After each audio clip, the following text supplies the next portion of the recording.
today, Uh-huh. and we were seeing historical stuff, all and maybe things that might go away if you guys. He could hear, and he understood them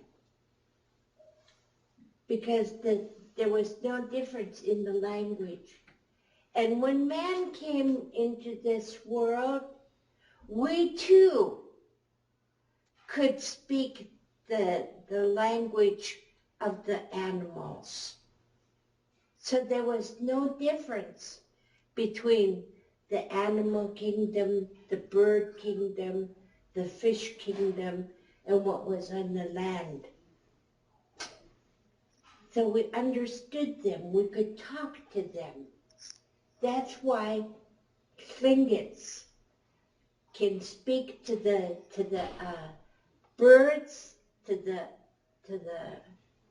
animals, to the fish, to the whales, to whatever God created, we could speak to them and they could understand us.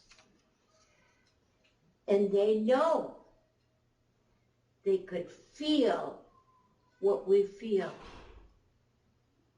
If we're greedy, they know they can feel that greed because it has a stench to it, a smell. And they stay away from a person that's that way because they see how many of them at the waha at things that belong into the woods at. So the Kooshdakhaa comes around when someone isn't in the right spirit, in their right mind. There is no difference in the spirit and the mind because the mind and the spirit is like that. You can't hardly separate them. That's why God said that He can separate the mind and the spirit. But the man, he can't. The Kooshdakhaa can do that. Now, was listening to my grandfather, Klukwan, by Tat.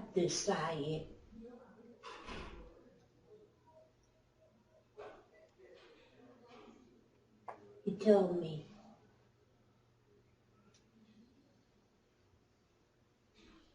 there was this young man always running around going nuts, go crazy, going over here, going over there, doing this, doing that. I can do this, I can do that. Nobody's going to stop me, I'm going to do it. I'm going to do it, I'm going to do it anyway. Haguk, everybody told him, go ahead, do it. When you go, you're going to go. Don't expect us to look for you when you go. Because you yourself, you already put your hand on it. Isakuke, you put your hand on it. You know what I mean? You put your hand on it. You signed it. You sealed it with your own self. So this young man went, I'm going to do this. I'm going to plug his tuck with the pine cones, like that. I'm going to rip his mouth open like that. I'm going to get hooks and rip his mouth open like that. I'm going to do this, I'm going to do that. I'm going to hang him upside down from the trees. I'm going to do all kind of things. I'm going to do it to him. I'm never going to let him rest. You never say anything.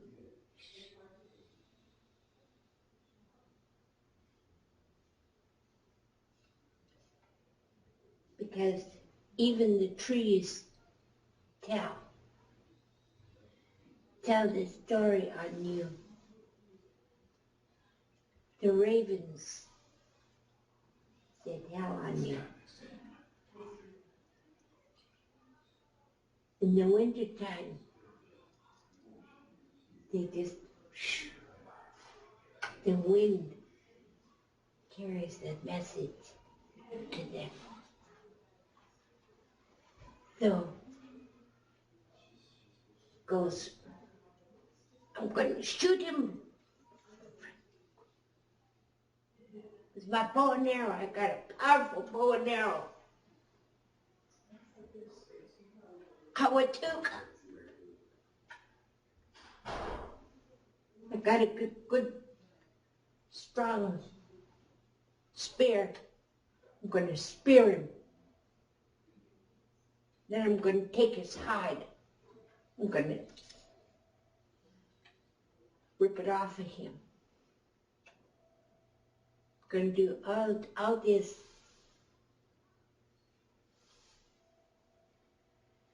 And so, he's going off in the woods, merry, just happy, thinking about how he's going to do this.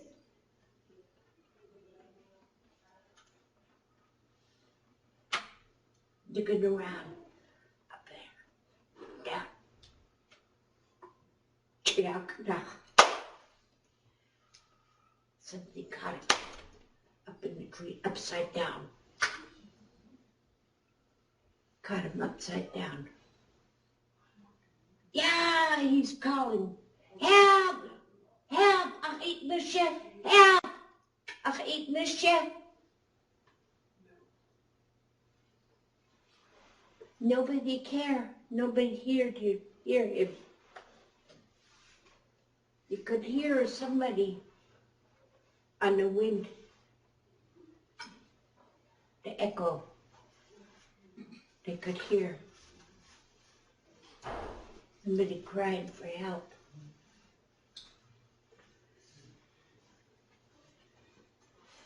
But nobody would go there. And all of a sudden, what's this?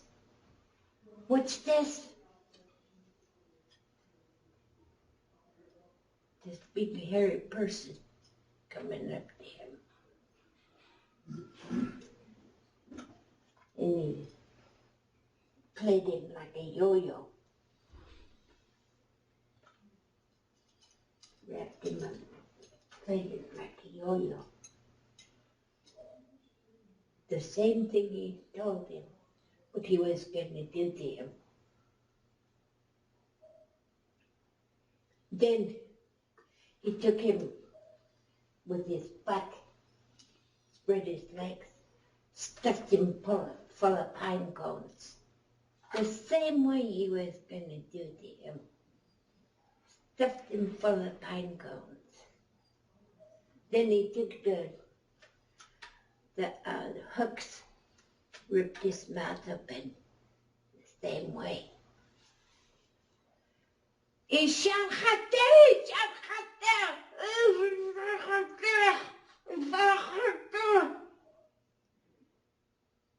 have mercy on me, have mercy on me. No, he wasn't. The Kooshdakhaa wasn't going to have mercy on him. He took his Sheena. is having fun with him.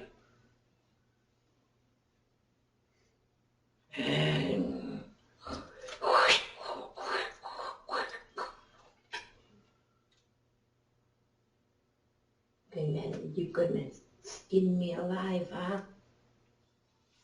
You're gonna do it to me, huh? So he grabbed his leg and he said, please, please, Ishanchate, Ishanchate.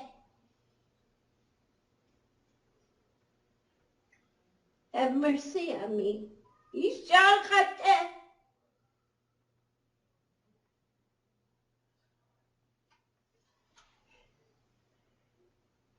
He said, so the Kooshdakhaa set him up, threw him in the corner.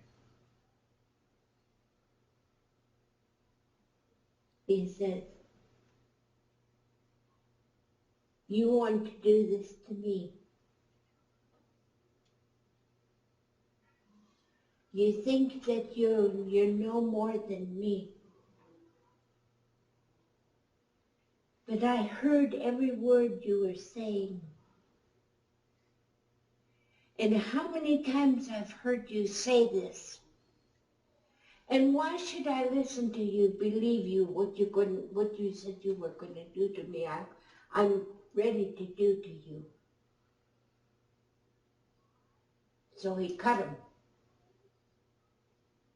Kooshdakhaa cut him.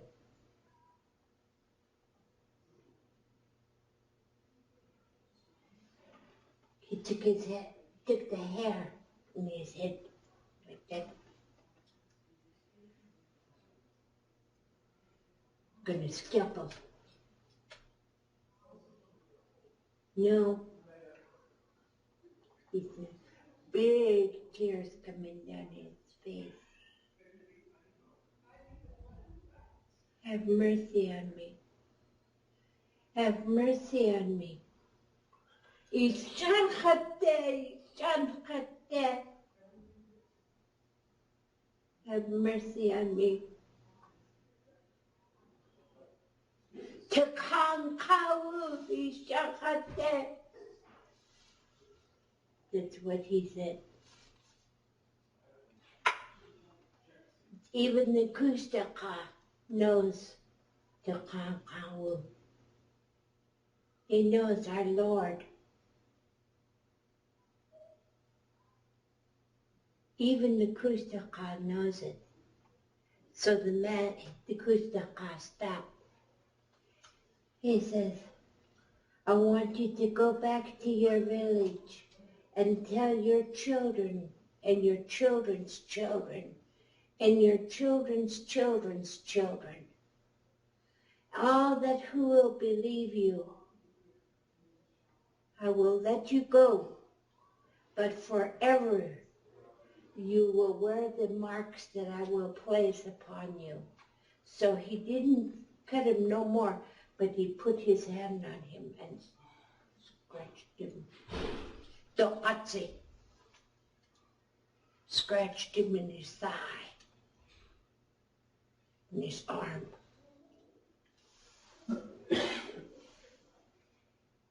And he says, and then for that last one, I'm gonna, because you named Ha'akau to Ha'akau, I'm gonna spare it. You're lucky I didn't pull your guts out.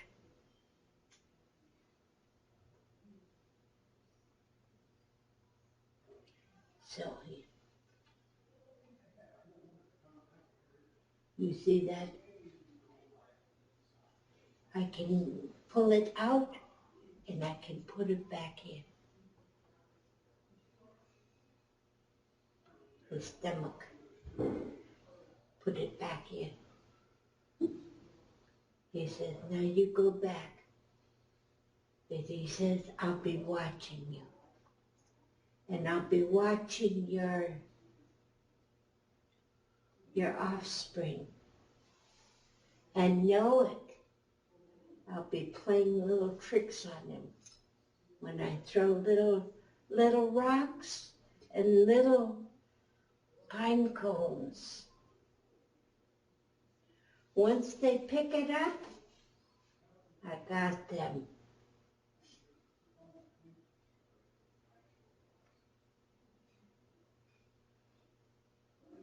So he went back to his village and he told him, "Kakawaha, what you tell me, it's for real and true. It's real and true what you told me about Kooshdakhaa."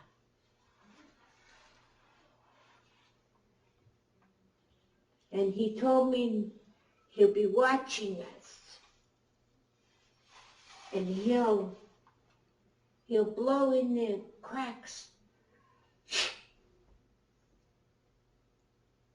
if there's arguments or fighting amongst your people. You'll hear it. Or you'll hear scratching on the walls. That's me, that's Kooshdakhaa. And I throw the rocks or pine cones. And if that, my children and anybody go after it, they're lost, they're gone forever.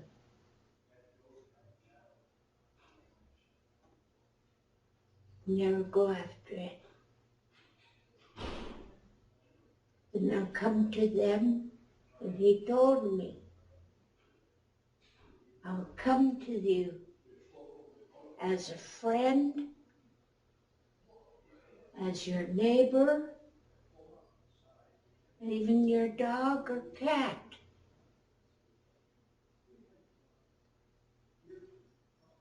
But don't you do it, don't you dare go with it. And I'll even sing to you, hum to you.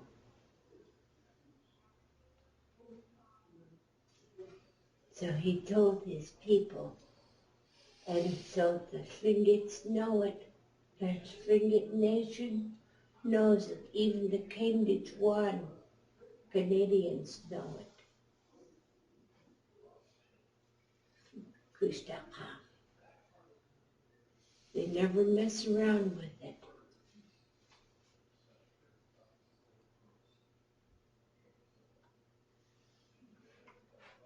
I was a young girl, maybe about 8 years old. We lived on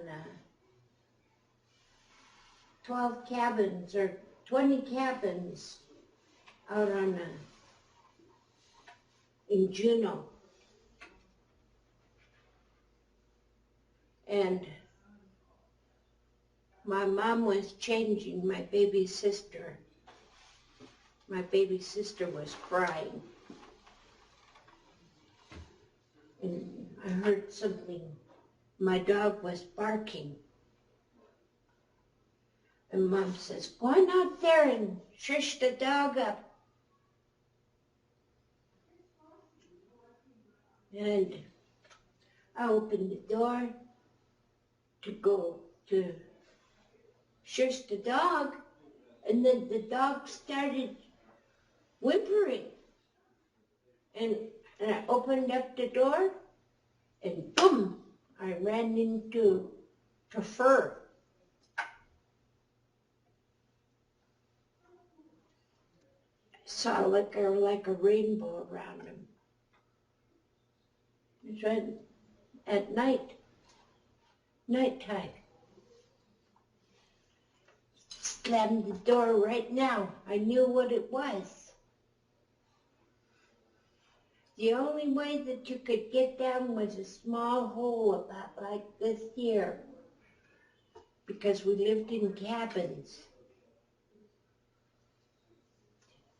that thing would go underneath the house, underneath the cabins.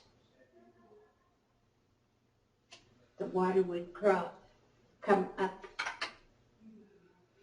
Back in those days, we didn't have bathrooms. All we had was one outhouse.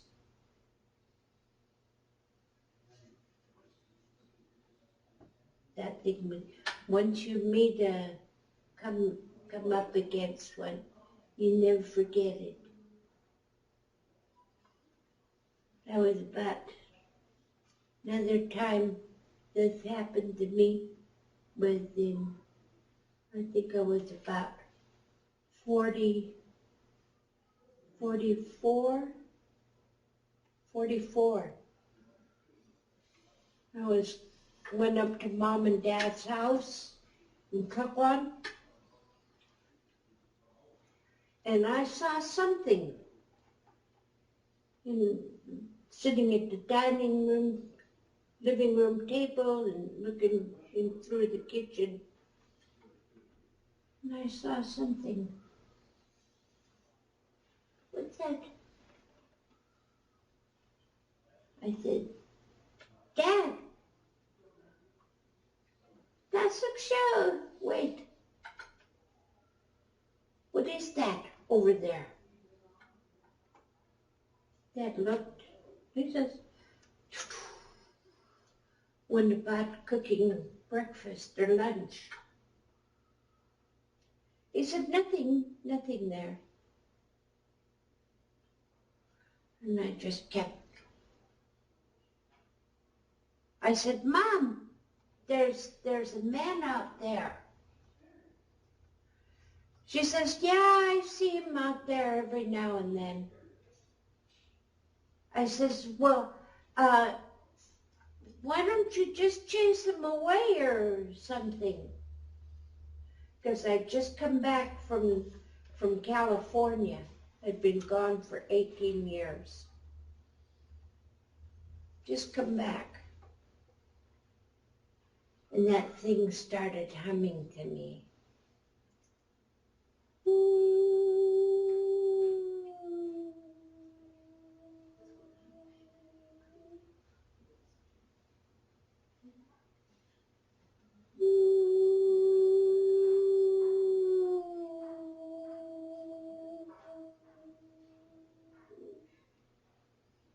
Never forget it. It's the most beautiful, haunting sound.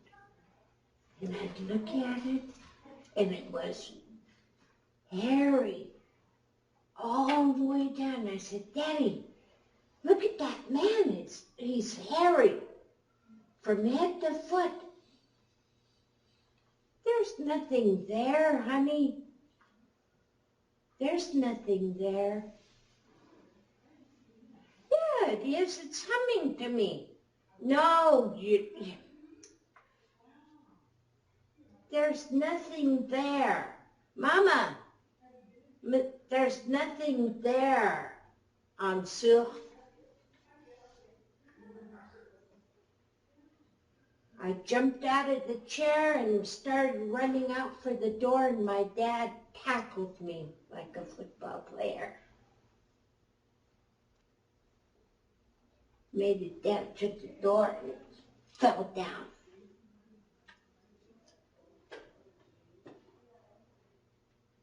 Afterwards,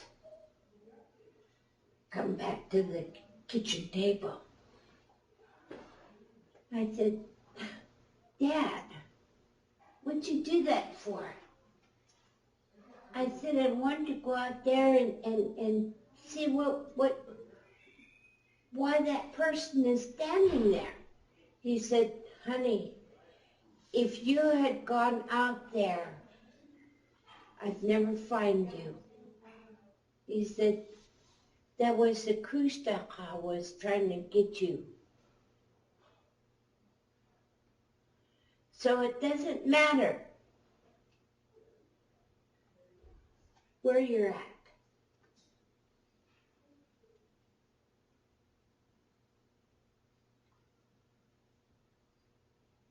Questions?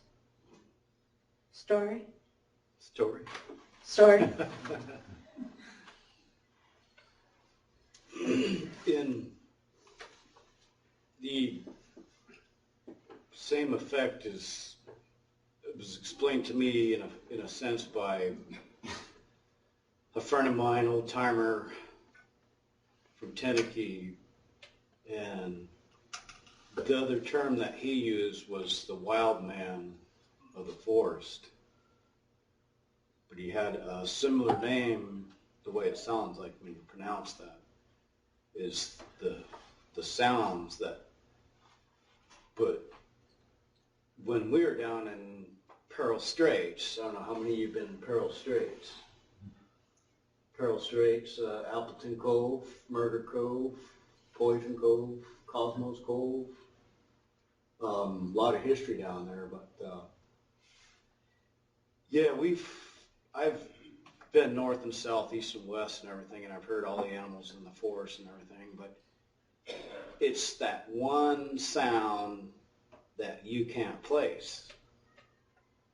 And to hear something that you can't, it's not familiar to you.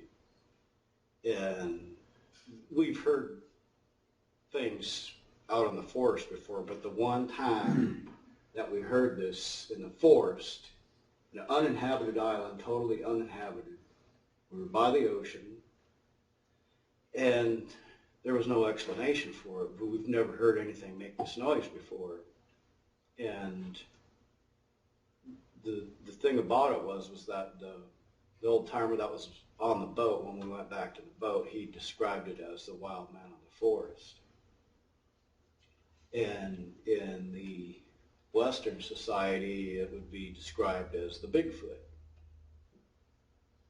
And the other thing was that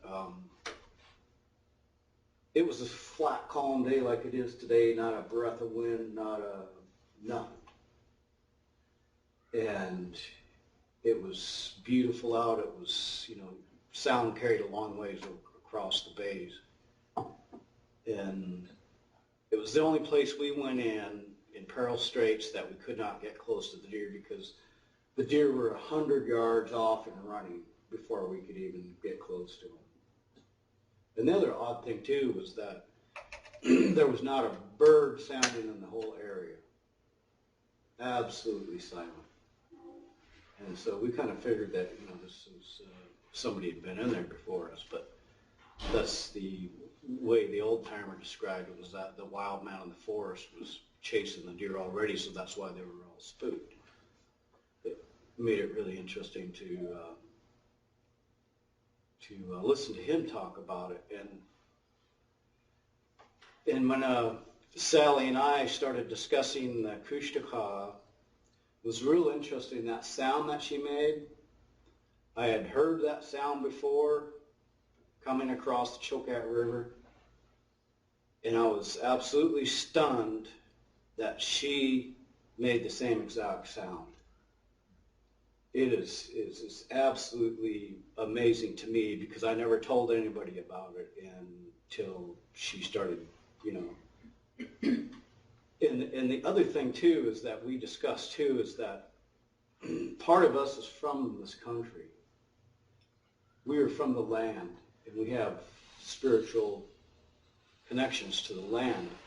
So it's not like any person can go out in the woods and encounter this being, the spirit, this void, this undescribable whatever it could be, no form, shape, or, totally, And that's the other thing we discussed, was that we are from and have an identity with the land, a spiritual connection, and that's why these things happen to us. And we also discussed that the naysayers, the non-believers, the scientifically correct, and that this is highly improbable that this could even happen or be out there, And as they say, when you do not have an open mind anymore, that's when you stop learning. and it's real interesting to, you know, accept our ways and see our ways and experience our ways. But yeah, like when she made that noise, she was so close. It was absolutely amazing.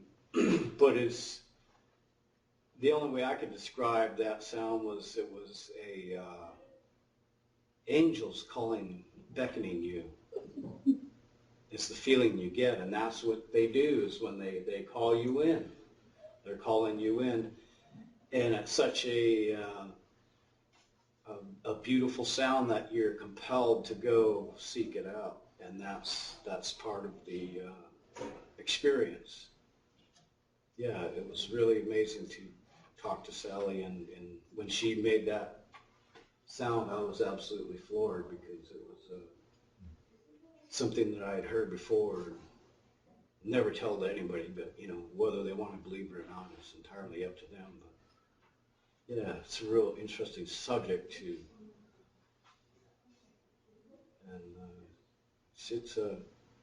it's between almost like the Bigfoot and the Kooshdakhaa. It's almost like they're intertwined, and you know, they want to say they're there. They don't want to say that this is scientifically impossible, that there's no proof been found or anything like that. So it doesn't mean that their material, it could be their spirit world is what, you know, it's interesting. How tall was it? How tall was it? Pretty tall. Yeah. Pretty tall. About 10 foot tall. I have a friend that he goes trekking out in the wilderness, camping, cross-country skiing, hunting, whatever, up toward past Klukwan and those hills. And he heard a sound he couldn't describe, and he asked me if there was Bigfoot here, you know. So I started asking around, and Art just told me the story about a Tlingit that brought a bunch of delinquents over from Juneau, the youth facility, to go camping up there. And they were camping at night, and apparently they were encroaching on this guy's territory. So they started making noises at night. Scared them all to death, you know. The tough delinquents are ready to wet their pants, you know. And so he got a flashlight and a shotgun and went out to check. And he came in upon this creature. It was about 8 foot tall, he said, and it smelled like sulfur. And then his flashlight went out, and he shot the shotgun, not to kill it or injure it or anything, just to scare it off. And then the blast, he saw it, you know, and it did scare it off. But he picked up camp and got the hell out of there. Well, I do know that in the old timers, they believed that if you put your knives outward on all corners of your camp, the Kooshdakhaa won't come near it, near your encampment. That's just, it was told to, he told that young man what to do, how to protect yourself. He said, if you do this, you know, I will know that you told your people.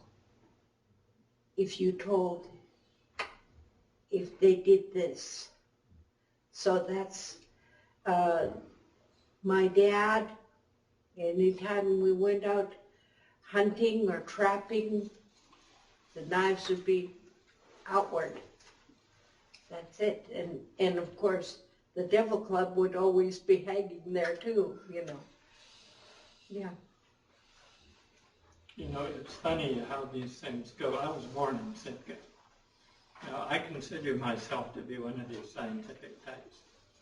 But I hadn't been to Sitka, like you, for 20 years. And so I drove out the road, and it was just like this, a dark, clear night, not usual for Sitka, perfectly calm. I got out of my car in this place where there were no street lights and things, and I just thought I'd look at the stars because they were so bright, and it's dark, it was so dark out. And I had this feeling like I was being watched that was overcoming on me. And I felt foolish about it, but I had to get back in the car. Right, right. That's right. That might be Kooshdakhaa. That's right. A bear is another thing. You could smell him. Yeah. I wouldn't feel that way about a bear. No. Just that's the way it is. Yeah. There's a couple of old stories about icks that are humming that people hear. Do you think it sounds similar to the Kooshdakha's sort of siren song sound like that, or do you think it actually is more like buzzing? Because I've heard people talk about both. Buzzing? Yeah, like humming, more like than, you know, No. I mean, what you did was very pretty and more siren sound. Melodic. They're melodic. Right. That's what it said, that they were melodic. It would just put you to sleep, you know. And that's what it would do. Would draw you in. We were talking in language class on Tuesday about the fact that the word for singing and the word for touch are the same. So that obviously singing can touch you. And I thought, oh, that's the matter. Yeah, that's right. That's right. Any more questions? Any thoughts? In Klukwan, they have often seen a big hairy man. Even this last fall, my friend and another guy were driving down there and had something big cross the road in front of them that didn't look like anything else. But the people in Klukwan said probably every year somebody's, you know, spots something. Yeah. They even see it, trees being uprooted and put in the ground upside down. But up here, you don't see that. It's up there, down there, they do that because of, I believe, so many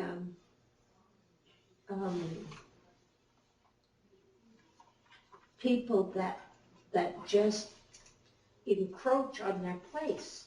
Yeah.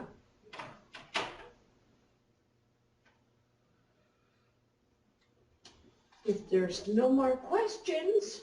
I have a question. What would happen if the Kooshdakhaa were successful at drawing Pardon you me? in? What would happen if the Kooshdakhaa was successful at drawing someone in? What would happen to that? Drawing someone in, Yeah. you're lost. You're gone. They transform you into them. Is that just if you fell for one of the districts, like picking up a stone? Pardon me, I can't hear you.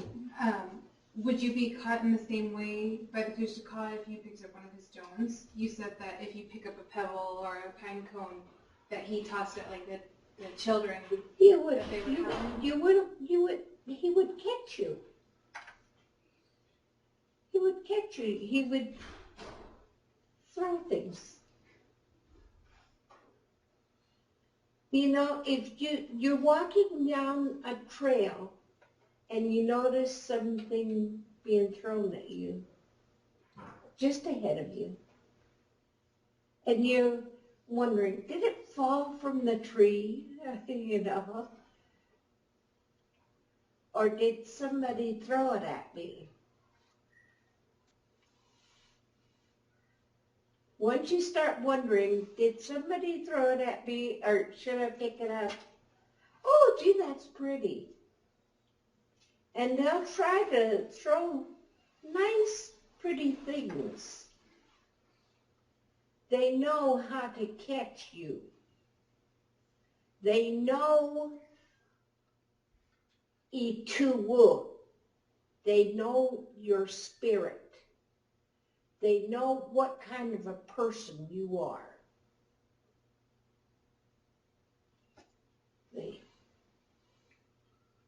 They know what your being is. Now, I've heard old timers were telling stories when we go camping, trapping, talking about Kooshdakhaas. And one young man, was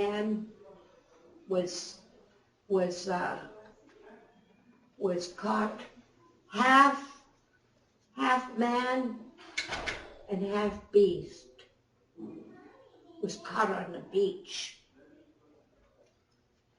eating the crustaceans off the beach, you know. His mouth was like that, eating the crustaceans off the beach there. And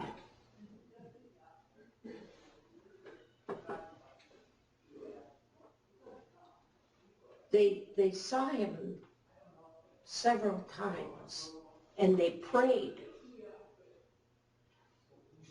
They asked Tlingit, what is this thing that they saw in front of them? Half man and half animal. Because this animal was wearing clothes. Animals don't wear clothes. And Tlingit told him, if one of you would grab him and tie him down and cut her like a cross on top of his head and keep him tied up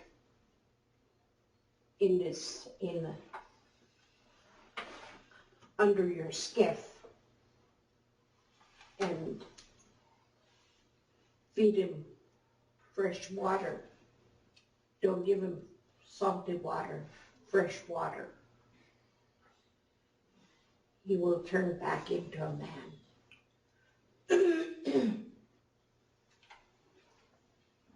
So this is what the old timers said that they did for this man.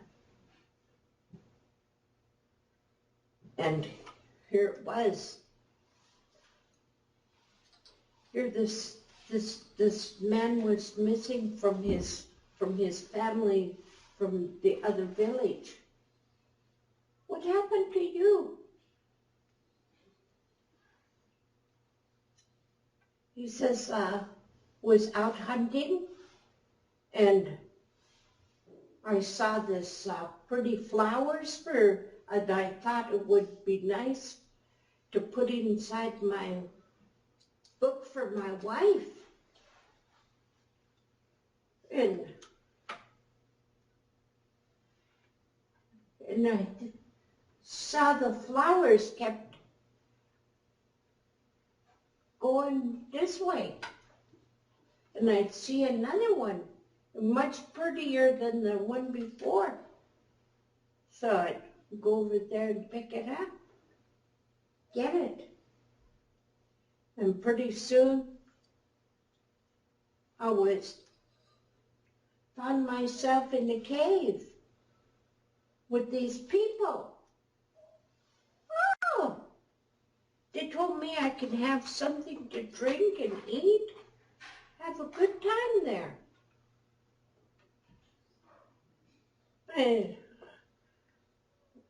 Worried about hunting? No, I don't have to worry about hunting. They bring the food in. I said, what about, he said, what about my wife? You don't have to worry about your wife. Your wife is being taken care of. Oh, all right. Pretty soon his mind was being changed. And he says, I want to go out and get something to eat instead of you getting it for me. So, okay. So they sent him down to the beach. This is what you do. So he eat that stuff off the rocks. Pretty soon his mouth started turning like that, just like the Kooshdakhaa eating off the beach.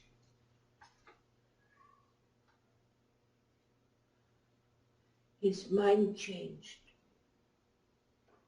Didn't care about his family, nothing.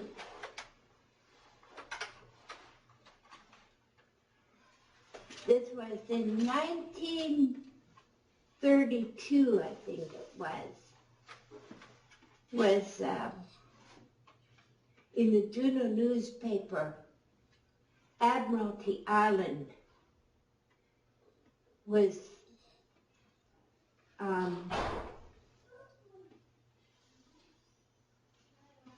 this man, his boat overturned, so he swam ashore. And he wondered, geez, I've got to go into town. I don't know how I'm going to get into town.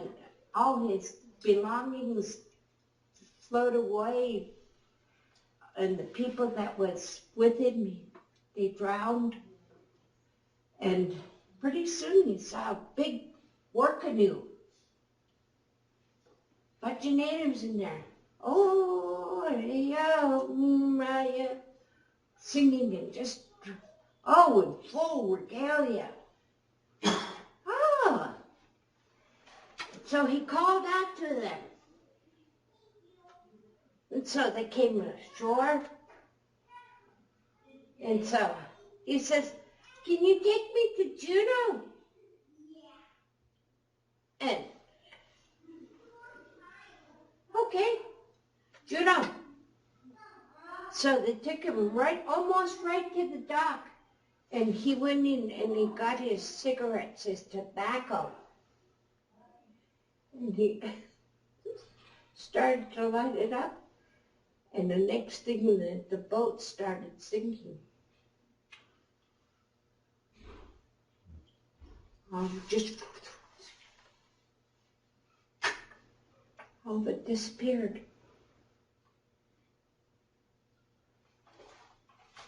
Kooshdakhaa.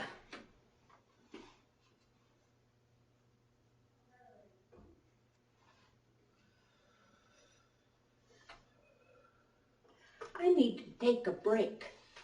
Sounds good. 5 minutes. Yeah. Do you want to eat a little bit? Don't be shy.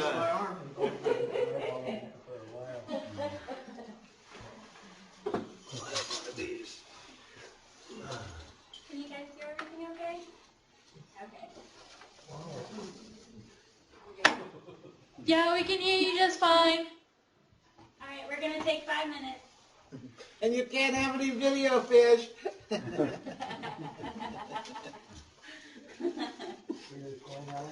The technology only gets you so far. Greg. Not as far as fish. It's okay, we have something to drink. Life shield? Thank you. Sharpened up Nancy's Hulu for today. Oh.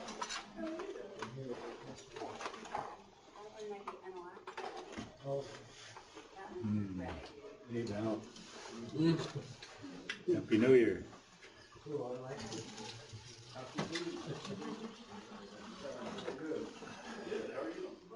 Oh, man. Some voting on this. Val. You bring yours? Val. No. I've got it in the water bottle in this inside pocket there. A friend of mine wanted to try some hooligan oil because she's trying to heal up from something. And so I sent her down. So she's having a hard time stomaching it, but she did it anyway.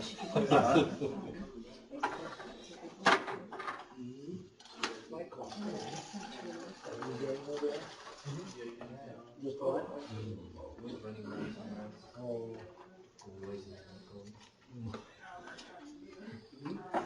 Jeez. Be seasoned king salmon. Oh.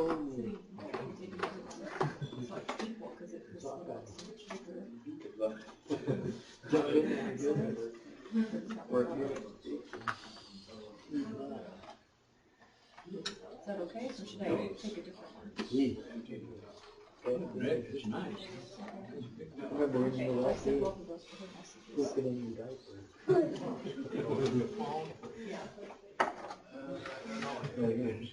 Monkey was born.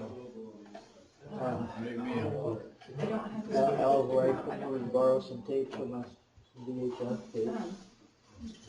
So you funky, looking at him. Every once in a while I tell Funky, yeah, you were there. I can give you mine. V8L. Remind him once in a while. I don't know what I took. I know. I also didn't start what I took some too. What do you on Facebook? Sally Burattin. Okay, well that's what I was trying to do, but maybe I was. Why, you drink coffee? Yeah. Good old case of answer patch. There's not too many of those cooking around.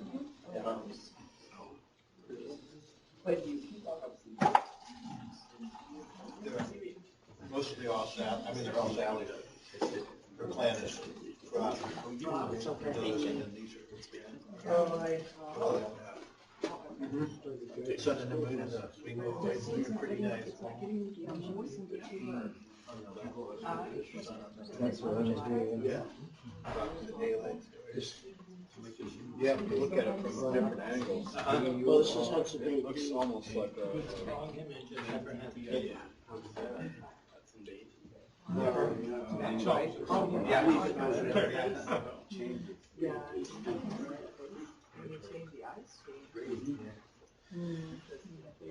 Only good is supposed to be good for you.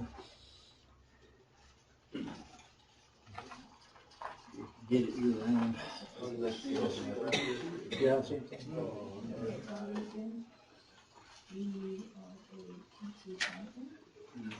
So, yeah, ivory here is interesting. Oh, yeah. Excuse me. Who did the ivory pieces on your raven there in front? These ones? I don't know. Val got them for me. Huh? The ivory pieces. The ivory little faces there? Oh, Where yeah. are those from? Did any of this? Yeah. Someone gave it. Valentine's Day, right? Yeah.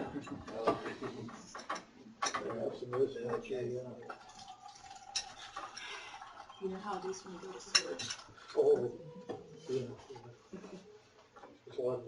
I made this. And this here, this is my husband's drumstick. This is all the things that he does. The chocat blanket, under the chocat blanket. These are all the fruits. And the fish, the eggs. And it's not finished, it'll never be finished. Huh? All over. All over. It wasn't done in blueberries. I had done this in blueberry. Devil Club. And that was,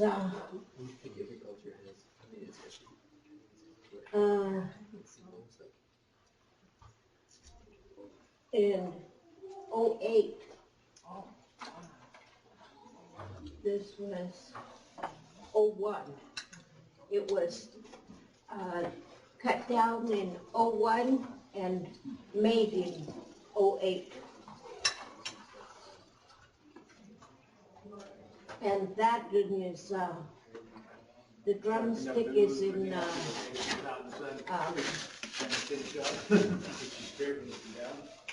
He was scraping that real small one, and that was what still had that on it. oh, my dad made that one. My dad made that one. Keep tightening them when it's just one. Made out of, Make sure you use a nail or an awl to punch the holes, don't cut them with a knife. Oh, sure. You tie them, you know, they rip out. Forgot now. But she ended up taking the big female that was all cleaned up. Cedar branch? Had that soaked in. Sinew? Was that wrapped in sinew? She said she was No, gonna put it in, I said she could put it in the freezer if she wasn't gonna get them all done. Just And then I talked twine. to him later, I went back up Yeah. and told her that he said. "You're putting That it was in 1 year in making. First side. In making. Yeah, that was cooked. It was already in the freezer, she already taken a shower. I think she's probably gonna leave it. He said she had trouble when her food was really sharp. Hacking the heck out of that small eye. Exactly. Well, I was talking with Mark. When I came over, he was talking about you and I, so they were washing and they had the old. Did you try the seal fat? Can I have some seal fat? Okay. Squeeze all the water right out, you know, just scrape on it again. Well, you want a plate? Yeah, just a small plate. I thought, oh, that'd be perfect. And you wonder if anybody had any of those old machines? Put it in there, put it in there for me. They still made washing machines that were modern looking, but had a nice ringer built on the top. Because somebody else might want some. They were hanging on, the weather was great. Ooh, what is that? Oh man, they could really use these in a lot of space. Seal fat. Did you ever try it? No. Yeah, try it. Did you try that crisp? Fresh, just made. Nice texture, yeah. Mm. Yes. That's delicious. What is this? Seal fat.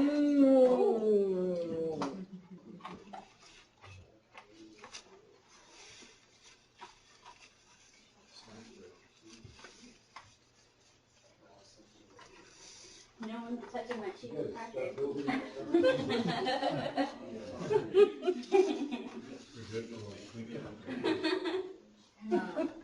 Pre-packaged. They got the picture of the old library up in there now. I've been telling them I was gonna donate my old library card. The very first one I have is just a little piece of file folder cardboard and the information on it is first stamped on to make the, Haynes Library, and then you have to write it in. And then the next one actually was, printed little card thing. The first one, they were making them one at a time, I don't need it in my drawer, they should put it on the line. I memorized my first library card here. Uh-huh. And now I wish I could erase it and use the memory for something else. No. That's where I get to say Did 81108. you try the seal fat? My mother's was 81108. Mhm. Kids, they wouldn't let you get your own card, I had to have the Seal fat? letter on her number.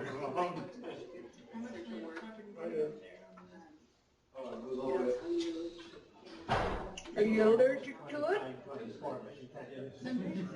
I was raised eating seal and Sitka. I took, Mmm. As soon as I came up here and ate some hooligan, I was done with seal. we drove out the road like between both of different them. games at Region 5. So did I. It was raining pretty good and then it stopped and cleared up. Used to skin We them, would have, she decided she needed. Yeah. to leak. 8 at a time. You know, when I opened up the door, Yes. heard that sound Seal coming down the meat, valley out. seal fat was She my stopped in the favorite. middle and hopped back in the car. And hooligan grease.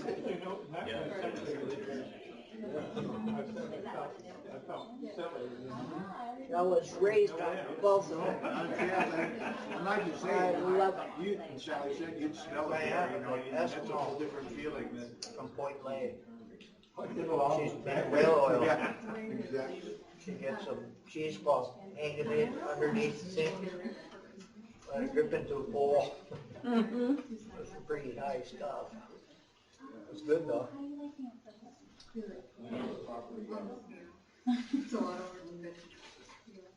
Did you try some tea? Good stuff. My Is favorite. that hot? He's raised It's warm. Just like Hudson Bay? No. Hudson Bay, cranberry, rosé. Medicinal, huh? Yes. Good for you. Yep. It's Sally's special recipe. Now, the next story, now that you fed your faces, we're going for the second round. Ding, ding, ding.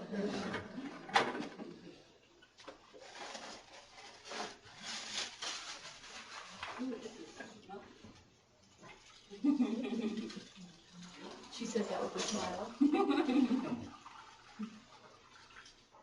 Gather around, chillins. Gather around. Chill out. Fill up your plates. Okay. Twist my arm.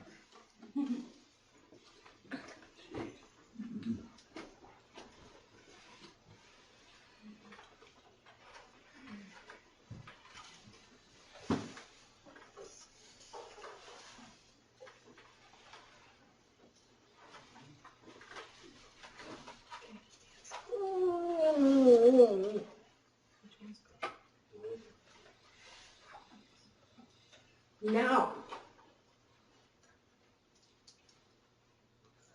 we eat a little bit, tell stories, we eat a little bit, tell stories. That's the way Tlingit used to do it a long time ago.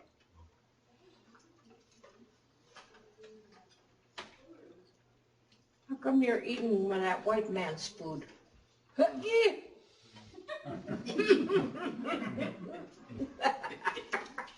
David's cheeks turn red. This is a reflection of my sweater. They told me it was Italian food. Yeah. Imitation. Yeah, go ahead. Blame it. Blame the Italian. That's all right, Tim. We love you still. The next one will be, it'll be a short story about the messenger bird. This one's a real light story.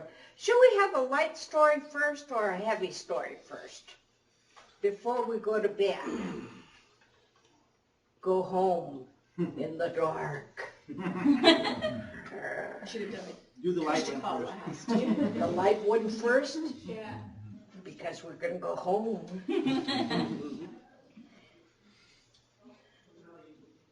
The light one? Last.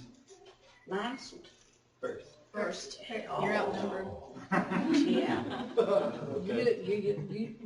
You don't want to up the light one last, do you? Go ahead and do the. See, if I can't Light one sleep, now. he has to stay awake with Oh us. yeah. Oh. You want the light one first? Light one first. Okay. How about you, son? Oh. Okay. He says, well, he stopped me and asked me, he says, how come we don't hear any stories about Kooshdakhaa anymore?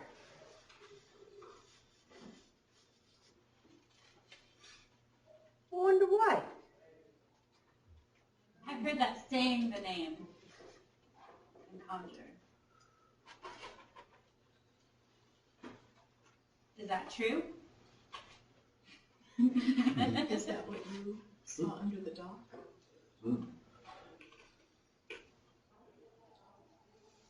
That's what? Skahadi? No, it's got. You want to go crazy? Well, I'll tell you one thing. This was back in 1970. There was a airplane wreck somewhere, the Chilkat River somewhere, someplace. This was before I went up there, before I came back home. But Mom and Dad told me, and Austin, and Victor Hotch, all the old timers told me the story about what had happened. There was an airplane wreck on the, I don't know, on the river. And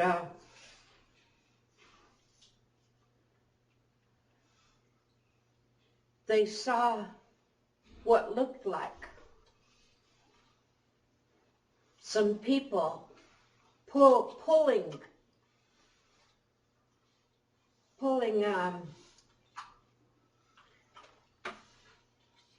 people on a sled, and some people were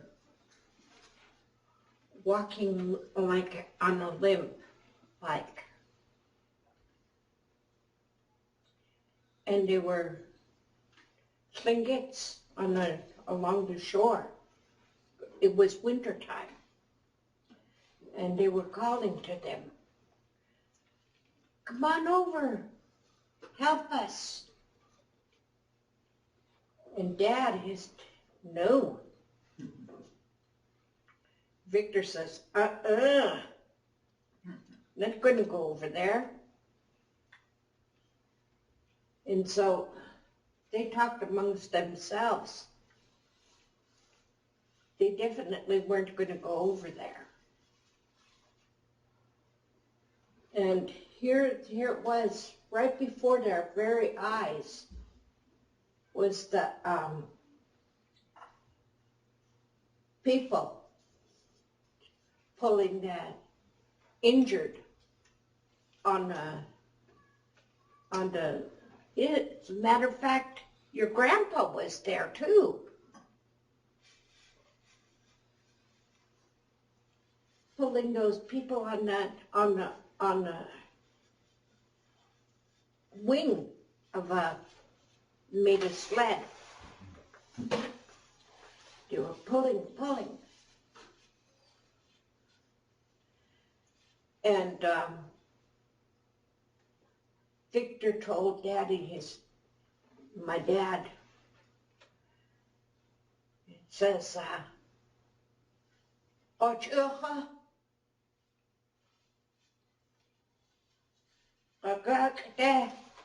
that he says, wolf's tooth, pray now." So my dad prayed.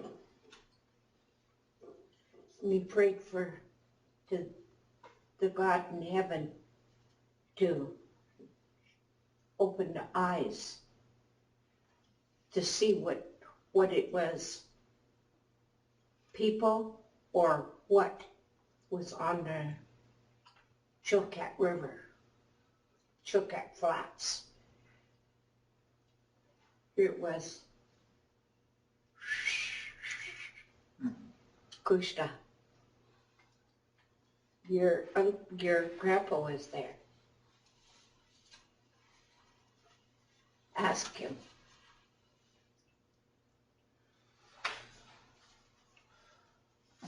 That's one that I remember. That was your grandpa My dad told me that story about that. And then another one that happened. First, I think it was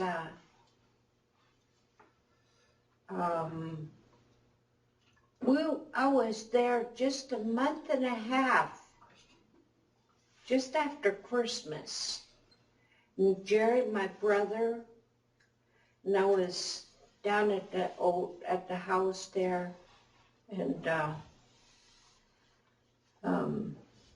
went up to Mom's to sew. And it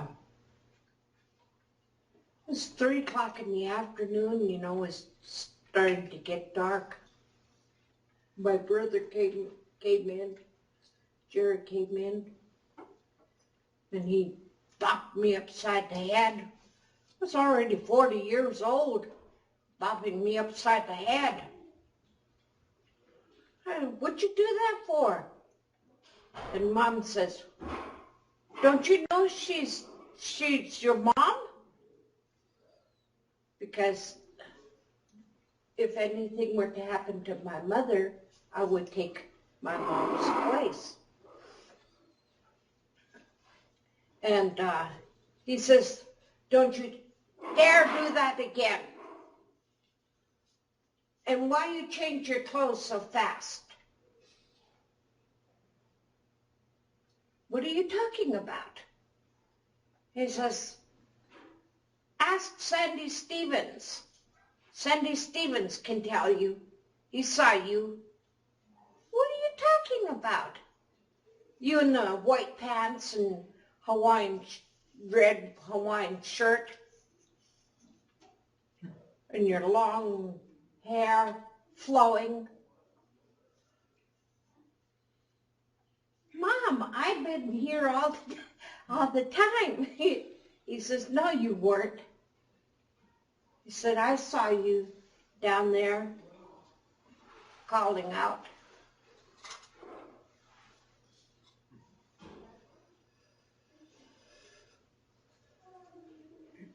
Now, hunters know. This was known. This is carry copper with you and tawaku in your mouth.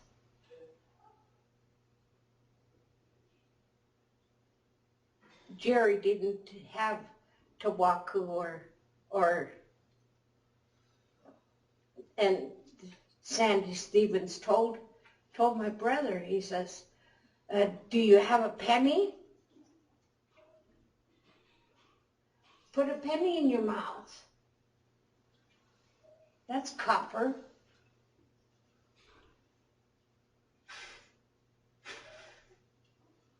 He said, that isn't your sister. That isn't your sister.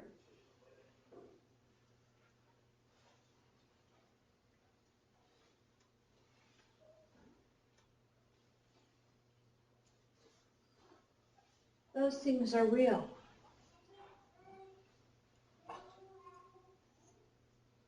They're real. Now, the short story I was going to tell you about the messenger bird. It's a very little bird. It's about that big. I think they call them little,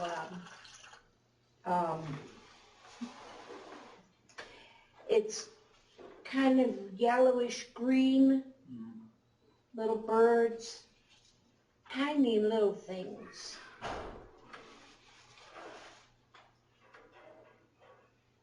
Go hopping here, hopping all over. They're unassuming. Over here, over there. But you know, if anything were going to go wrong, they come over and right by you, and they will give a shriek to you. going to shriek to you. You better listen to them, because they're the ones that are going to tell you if there's danger, either by man or by animal. Now, you wouldn't think a little bird, that's where that little bird comes from. Little bird told me. Tlingits believe in little birds. Now, the same little bird had it running with a brown bear, with a grizzly.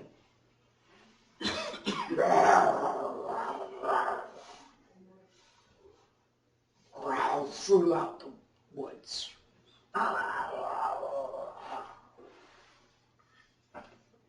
Strongest animal in the world. When a grizzly bear growls, best know it. But I'll tell you one thing. When they start talking, they talk just like a Tlingit. And they'll start wheezing. That's when you better watch out. But anyway, this grizzly bear started. I'm the strongest. Very strong. I don't know what he was trying to do, puff himself up. Big, strong. I'm strong.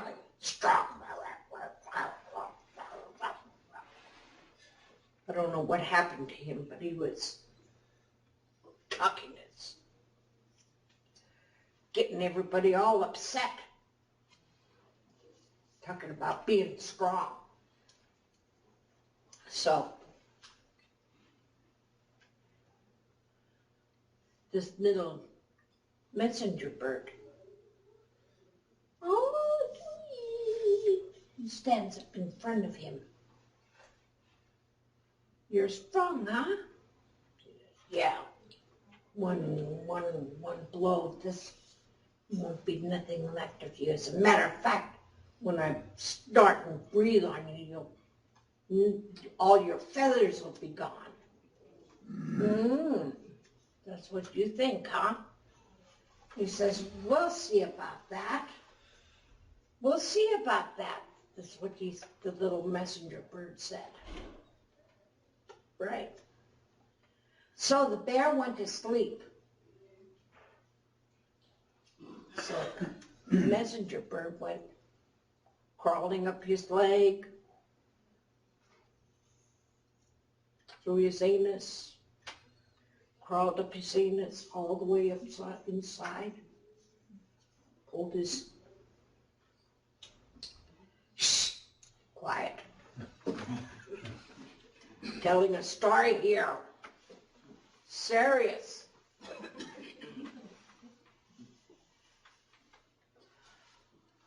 So he pulled his insides. Pulled his insides.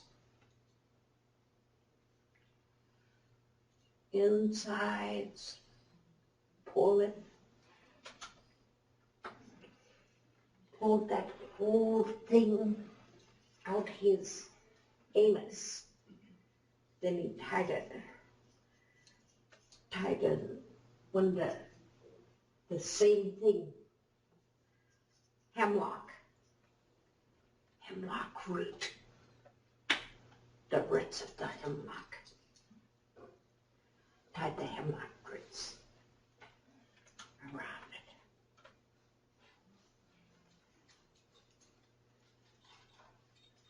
And so he says, tweak! He goes there in front of his nose. He says, I want to see how strong you are. I want to see how, if you're going to blow my feathers off. So he jumps up. So he jumps up and flies up on the tree and then flies off. And so, so he starts running, the bears. And what happens? He leaves his everything, his guts and everything, all behind. Goom. And the little bird says, now who's drunk?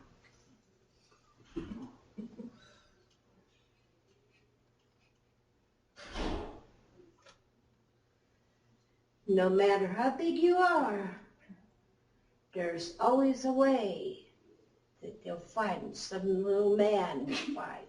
Of getting your insides and pulling it.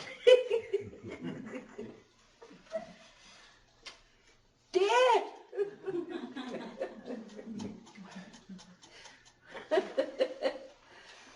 So ends the story. Now you gotta learn something from that. Did you learn anything?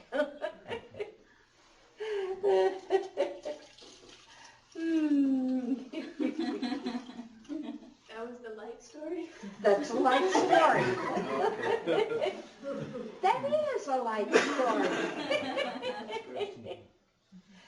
You don't want to wind up with your insides.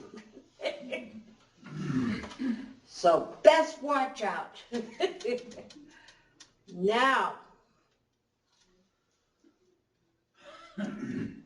for the big one, for the other one.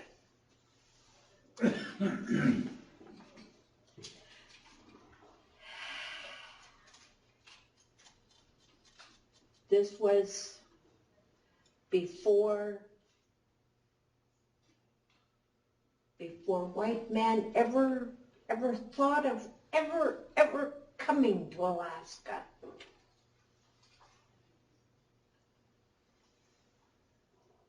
When animals and man copulated with each other. Sounds funny, sounds strange, but true.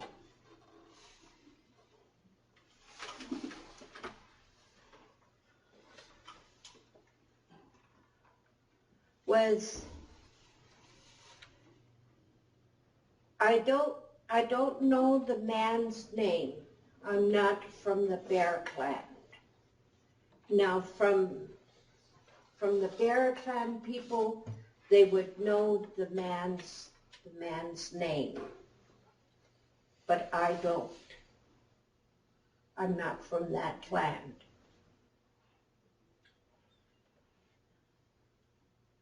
But each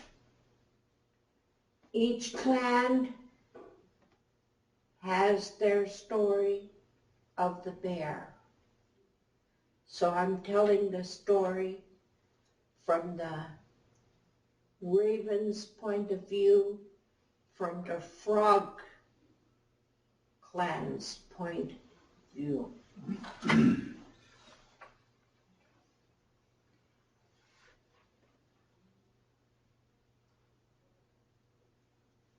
My grandmother, great-grandmother, told me was before long,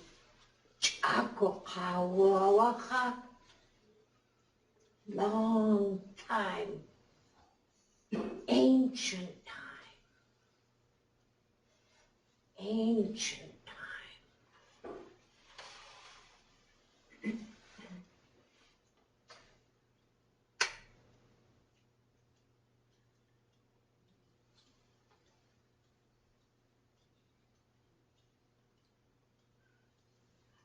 Was a group of young men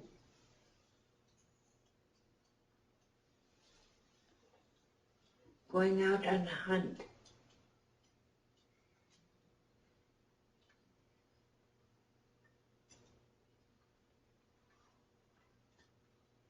And they were looking for a bear because big bears, grizzly bears, brown bears, got lots of meat, good eating,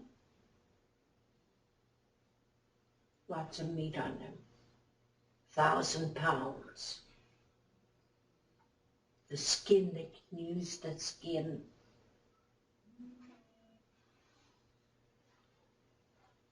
And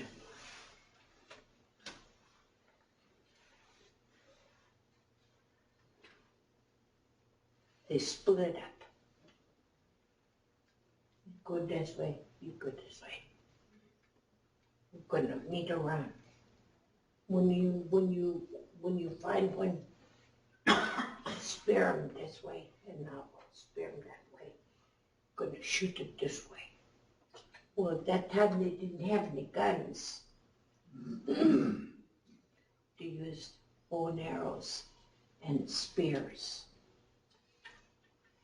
And the men were powerful young men. They weren't weaklings. And their skin, you can't even hardly pinch it. Real tough. And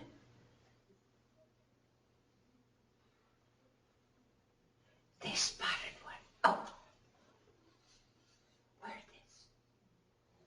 You the one, you the one. It's over there. It's over there. So they go underneath the brush. They found it. And the other young man says, I'll go in. But the bear, he's nothing to be sneezed at. The bear, grizzly bear. And then says, They think they can outscare me, huh? I'll stand right here.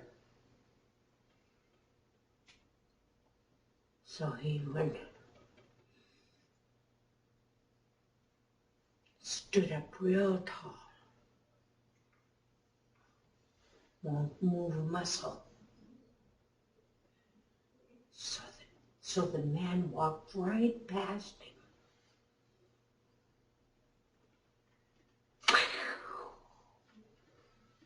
He hit him. And he rolled right into the cave. He landed right where the female was. Fell in between her legs. She enjoyed it. Well, that's what my grandma said. I don't know, but that's what they say. Anyhow.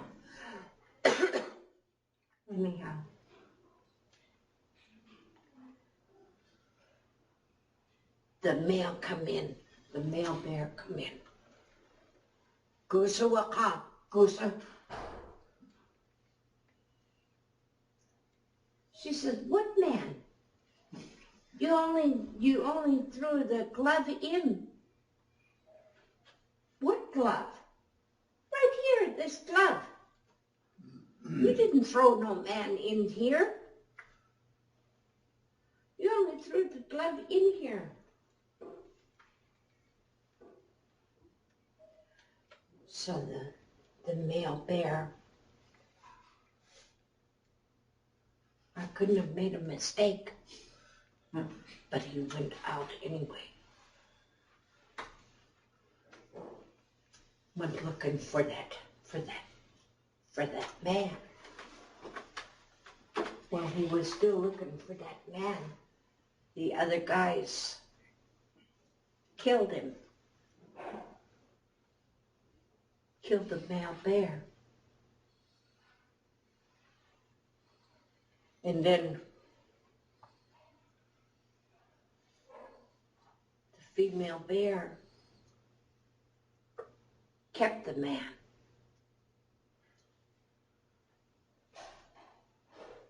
You're not going to go nowhere. You're going to stay right here.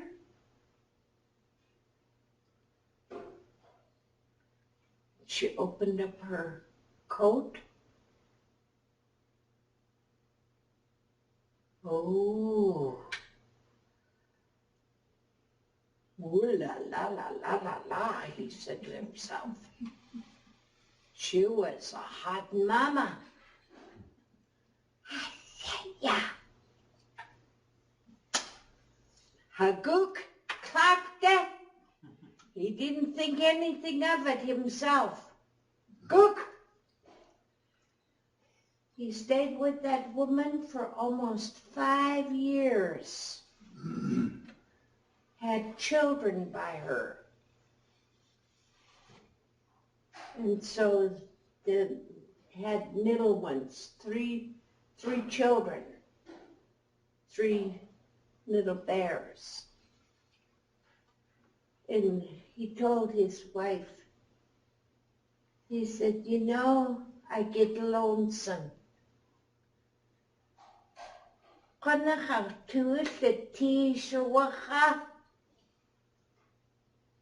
get lonesome for my own people. I want to go home. I want to see my people.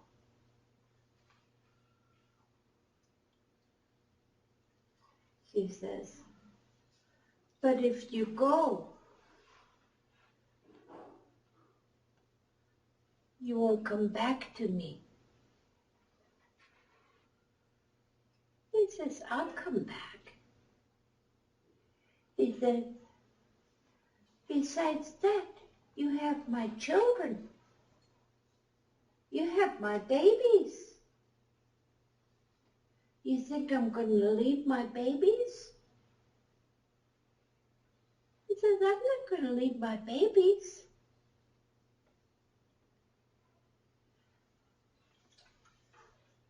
He says, now, I want you to promise me, when you see my people and they talk to you, listen to them. Listen to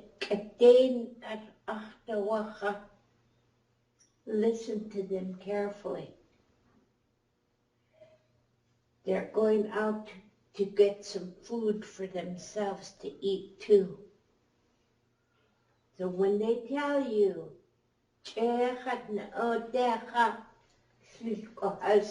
because I'm going to tell you, I'm going to tell them that I'm their grandparents. You are their grandparents. Okay? You remember that, my children. You are their grandparents. Don't you hurt them. You let them be. You got enough food here. Don't you hurt those people. As long as they talk to you, they'll never hurt you. Okay? All right. So he went back to his people. And they thought, surely somebody crushed him. Crushed means to bewitched. Somebody crushed him. Cook! Echte wacha, they got it echt. Cleanse his mind. So they cleansed his mind. He forgot all about his wife in the woods he left. He left his beautiful wife. He forgot about her because they cleansed his mind. But the little bears, they come around him. Ish, they called him Dad, Papa. Ish, Chatawacha, that's me. Isichanawacha, I love you very much.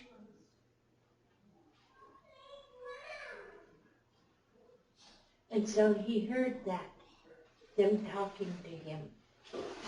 They talked to him in Tlingit. He talked back to them. He says, don't you remember? You told us we were your grandparents.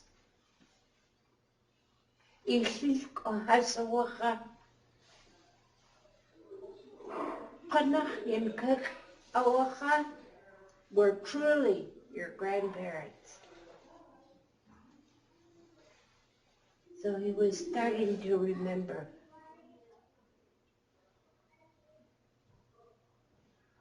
Gusiika, where's your mother? Gusiika, Dutekonik, what Nawaha? Her heart is broken. Her heart's broken and she died. Those little bears were no father, no mother.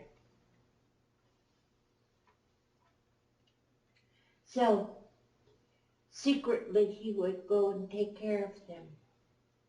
Didn't let nobody know he was taking care of those little bears.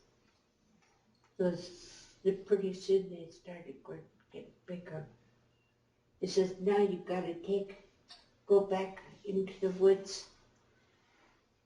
Don't come around here no more. But remember, anytime they'd say, forgive me, coming here to eat. So that's where it is. And they told us, when you come up on them, you don't walk away with your back. Why? Because they look at your feet and they see your footprints, your soles of your foot, and it scares them. So they go after it. So they think it's going to come after them, what they see. So when you walk away, you walk backwards.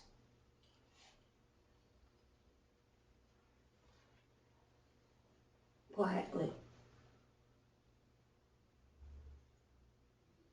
And you tell them, forgive me. I didn't mean to disturb you.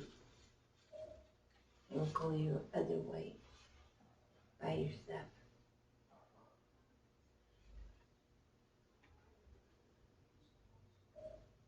That's all. Nice cheese.